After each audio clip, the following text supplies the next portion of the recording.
He is one of the most famous conquerors and rulers not only in the history of Islam but also in the history of the world. He was born in the city of Tareekh in present-day Iraq in 1137 AD. Salahuddin Ayyubi's bravery, jurat, beauty, good manners, ruled over Egypt, Sham, Yemen, Iraq, Hijaz and Diyarbakir during the Ayyubid Sultanate. And because of cruelty, not only Muslims but also Christians look upon it with respect. On October 2, 1187 AD, Salahuddin Ayyubi liberated Bait al-Muqaddas by giving a crushing defeat to the combined forces of Europe. Sultan Salahuddin Ayyubi was a Kurd by origin and was born in 1137 AD in the part of Tareekh Kurdistan, which is now in Iraq. Initially, he was a military officer under Sultan Noaruddin Jangi. Sultan Salahuddin Ayyubi was also present in the army that conquered Egypt, and his commander Shirkuh was the uncle of Salahuddin Ayyubi. After Egypt was conquered, Salahuddin Ayyubi was appointed the ruler of Egypt in 564 Hijri. At that time it was 569 Hijri. He had also conquered Yemen. After the death of Noaruddin Jangi, Salahuddin Ayyubi took over the reins. Sultan Salahuddin Ayyubi also defeated Noaruddin Jangi in his exploits. He was filled with the spirit of struggle and built the temple of Bait al-Muqaddas, Masjid-e-Aqsa, Jerusalem. Fateh was his biggest wish. After Egypt, Salahuddin Ayyubi had conquered Sham, Mosul, Halab etc. and included them in his sultanate by 1182 AD, during which a 4-year agreement was signed with the Crusader chief Renaud, because of which both were bound to help each other, but this promise was only on paper. European armies were constantly engaged in crusades and plundering caravans. In a similar attack by the Crusaders in 1186 AD, Renaud attempted to attack Hijazi-Muqaddas with the intention of attacking Medina Munawwara along with many other Christian forces. Salahuddin Ayyubi took steps to stop his activities and immediately chased Renaud and reached him in Hattin. The Sultan threw such a fire on the same enemy army which caused a fire on the ground, hence in the atmosphere of that fire.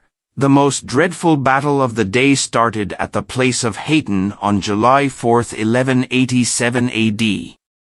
As a result of that battle, 30,000 Crusaders were killed and the same number were taken prisoner.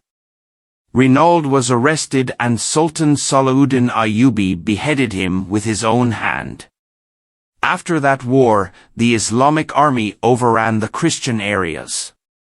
After the victory of Hattin, Salahuddin Ayyubi turned towards Bait al-Muqaddas. After the Battle of Conqueror for a week, the Christians laid down their arms and requested for mercy. On October 2, 1187, Baraj Juma Bait al-Muqaddas again came under the control of Muslims after 88 years, and Christian rule came to an end from all of Palestine. The conquest of Bait al-Muqaddas was a great feat of Sultan Salahuddin Ayyubi. After entering Masjid-e-Aqsa, Salahuddin Ayyubi placed the mibar prepared by Noaruddin Jangi in the mosque with his own hands.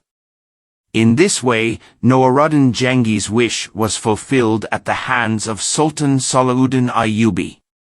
Sultan Salahuddin Ayyubi did not enter Bait al-Muqaddas and commit the atrocities that Christian soldiers did during the capture of that city. Salahuddin Ayyubi entered Bait al-Muqaddas as an example of Fateh. He took ransom and gave peace to every Christian and for those poor who could not pay the ransom. Salahuddin Ayyubi's brother Malik Adil himself paid the ransom. With the victory over al-Muqaddas, the Christian rule of Jerusalem, which had been in existence in Palestine since 1099 AD, also came to an end. After that, soon the whole of Palestine came under the control of Muslims. Beit al-Muqaddas was occupied by Muslims continuously for about 761 years. Then in 1948 AD, due to the conspiracy of America, Britain and France, the Jewish Sultanate was established in the Palestine area, and the remaining part of Beit al-Muqaddas came under the control of the Jews. Beit al-Muqaddas was captured by the Israelis in the Arab-Israeli War of 1967 AD. When the news of Beit al-Muqaddas reached Europe, there was chaos all over Europe. Preparations for war started everywhere. Army after army started leaving from Germany, Italy, France and England. King Richard of England, who was famous for his bravery, and King Philip Augustus of France reached Palestine with their respective armies. The number of this European army was 6 lakhs. Germany's Emperor Frederick Barbarossa was also with him in this campaign. The Christian world had not yet sent such a large army. This Azamushan army left from Europe and besieged the port of Akka, although Sultan Salahuddin Ayyubi had single-handedly completed all the arrangements for the defense of Akka. But the Crusaders were receiving constant threats from Europe. In one march, 10,000 Christians were killed, but the Crusaders continued their siege. After Akka, the Crusaders headed towards Palestine's port Ascalon. By the time they reached Ascalon, they had 11 or 12 battles with the Sultan, the most important being the Battle of Arsuf. Sultan Salahuddin Ayyubi set a great example of bravery, but since no help came from any Muslim government like Bilqis's Caliph Baghdad, Sultan Salahuddin Ayyubi had to retreat. On his return, Sultan Salahuddin Ayyubi himself destroyed the city of Ascalon, and when the Crusaders reached there, they found nothing except a pile of bricks. Meanwhile, the Sultan completed preparations for the protection of Beit al-Muqaddas, because now the Crusaders' the target was Beit al-Muqaddas. Sultan Salahuddin Ayyubi, along with his small army, fought against such a formidable Lashkar with great courage. When there was no longer any hope of victory, the Crusaders requested for peace. There was an agreement between the two armies, which led to the end of the Third Crusade.